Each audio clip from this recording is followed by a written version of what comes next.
How you doing, guys? Please subscribe, like, hit the notification bell on my channel. This is Mr. O. Um, haven't been to Belize since January. Haven't lived there in about 3 or 4 years. So um, I love talking about Belize. It's a beautiful place and beautiful country. So since I haven't been there for a while, well, I haven't lived there for a while. I just want to talk about the things that I missed about living in the country of Belize. So let's start off. First thing I missed about being in Belize is the people. The people are real nice, cordial, polite. Um, Man, they just give you a different vibe, a good energy, a good vibe. They seem, for the most part, down to earth, and they're kind of a laid back type of people. But I love that. I mean, it doesn't have to be always ripping and running and racing, anything like that. But again, they just give you a different vibe, a different good feeling when you talk to them. I'm not saying everybody over there is going to be the same way, but it was pretty much I say consistent when you meet people. Just a cordial, good, nice conversation, good energy, and again the vibes were real cool. It didn't seem like a lot of them was looking for anything. They were willing to help you with directions or anything, any resources or whatever. And I don't know, it was just a beautiful thing to me. There was no tenseness when you conversate with them. It's just laid back and they seem open and loving. And that's one thing I missed about being in Belize. Now, the second thing I missed about being in Belize is I saw some couple of guys playing dominoes over there. I didn't really think about this till like maybe a week or two ago. Um, I remember some guys was playing dominoes over there off the beach. It was kind of nostalgic because it took me back to the old days when they were people was playing dominoes a lot. Uh, Outside. But they were on the beach, and also it's like 5 or 6 of them, and I don't know if they were local or not. They might have been local, but I'm not sure. But I don't think they were from the states. But man, they was out there like, especially I think on the weekends, I would always see them out there, and they'd just be having a good time playing dominoes. And I know that's real popular over here in the states amongst black people. So uh, it was good to see that.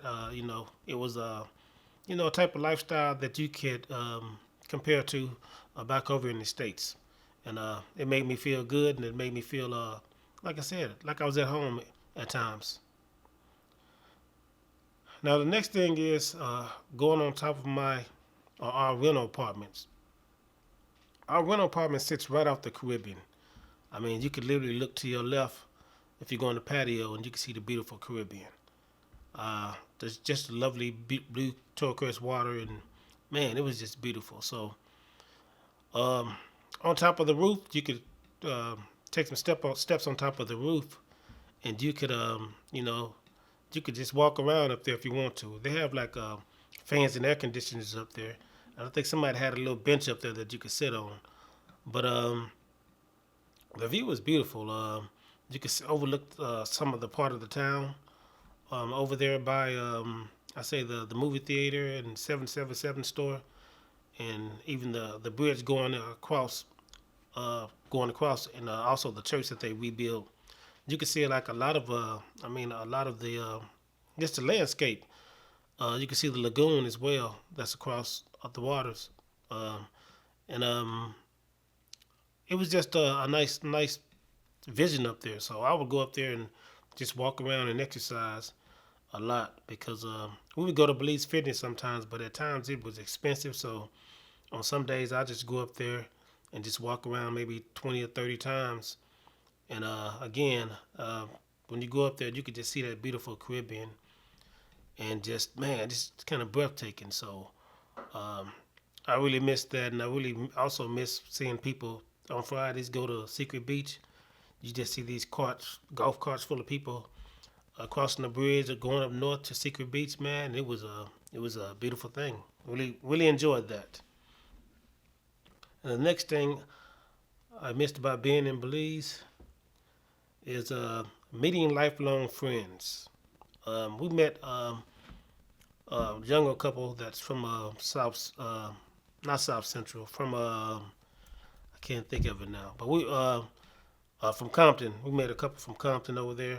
They had three lovely, beautiful sons that was well mannered, and man, we still friends with them to this day. We talk to them probably every few months here or there. Not as often as we used to talk to them, and but we do keep in touch. We do wish each other happy birthdays and things of that nature. And man, it's beautiful when you can go somewhere else outside of where you live and meet some cool people that you become lifelong friends with. Not saying you can't do that here in the states or anywhere else, but it's just refreshing to go somewhere else and meet somebody and y'all still tight and y'all still cool and y'all relationship is still consistent 4 or 5 years later. And also the people that we met there that live there as well from San Ignacio, they are pretty cool people. They're an older couple that own the Airbnb, and we talked to the wife via email, Tammy and I, here and there from time to time. So it's just nice, and it's really it's just great to meet cool people that's can become your lifelong friends in other countries. The world is a melting pot. So there are good and bad people everywhere, regardless of where you live. So it was a beautiful thing, and man, I really appreciate our friendships. I just love my camera battery, always going out. But anyway, let's go on to our next the next thing that I missed about Belize. Families gathering in their yards. You know, I'm a middle-aged guy, so I know some of the younger people may not, experience this. They probably grew up on social media, video games, or whatever. Um, so, when I was growing up, yeah, around 15, 13, 14, 15, we used to always be outside playing basketball, football, all kind of things, man. Riding bikes or whatever. And when we went to Belize the first time we was driving through Belize Stand Creek area on the way to San Ignacio, we saw a lot of families outside. Just either they was playing in the yard or sitting at the table, eating together or whatever. But it took me back in time. It took me back in time, and I was like, wow, this reminded me of my childhood when people used to always be outside having fun. And I saw that several times, even in San Ignacio. If somebody had a birthday party or whatever, you would see people outside, sitting at the bench, just celebrating and having fun. And I miss those days because either you're doing it online or you doing it at a restaurant somewhere, whatever. You're inside somewhere, but it was just nice to see that those people were still out there, having fun in their yard and doing their thing. And I miss those times, but it was it was refreshing to see that. It was. Now, the next thing that I missed about living in Belize is people used to always tell us good night around 3, 4, maybe 5 in the afternoon, in the evening or afternoon. They would always say good night. We just say good night back. And I'm like, well, it's not night, but I mean, that's their saying and that's their culture. So again, you gotta respect that, and you just be polite and say thank you as well. But on several occasions, I think it would be at the earliest it would be like maybe 3 or 4 in the evening, and in the afternoon, and the ladies may be 5, but I think it was more closer to 3 and 4 that they would see us and they would say good night. And I was like, it's not night, but we always just said good night back. Good night. Sometimes we say good evening. As well, but most of the time we said good night when they said good night. So I missed that. Because I don't think people, especially in the states. I mean, we say good evening, but we don't say good night. Especially out in public. So It was different, but I think that was their way of saying good evening, but they just say good night, because everybody's getting ready to go home and for the night, and after working or whatever, or doing whatever you do, so they just say good night. So gotta respect that. And the next thing that I missed about living in Belize is meeting other aspects from the states. Um, that could be a good thing or a bad thing.